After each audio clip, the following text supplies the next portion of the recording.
How should I mount a 1x6 valance board to my ceiling for curtains? I am trying to hang a 1x6 from my ceiling to make a wall-length cornice box for blackout curtains. I'm stuck on the best way to attach the wood to the ceiling. I will be mounting 2 curtain tracks between the box and the wall. The wall is about 11 feet long. The rafters are perpendicular to the wall. The 1x6 is basically just a full wall-length valance or cornice box. I want to space it 4-6 inches from the wall, running the full length of the wall. I'm using dual ceiling mounted curtain tracks, one for a sheer curtain, one for a blackout curtain.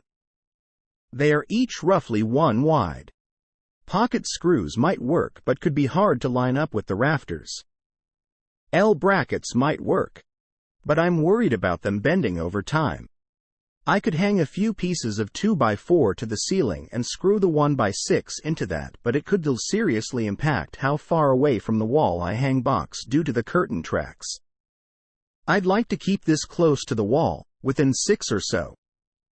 Question from user Vince at Stack Exchange. Answer: I would go with either a ceiling cleat or the brackets.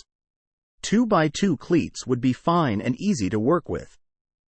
If you need them to be lower profile, 1x2 could work, but it takes more precision to mount to a 3-4 board.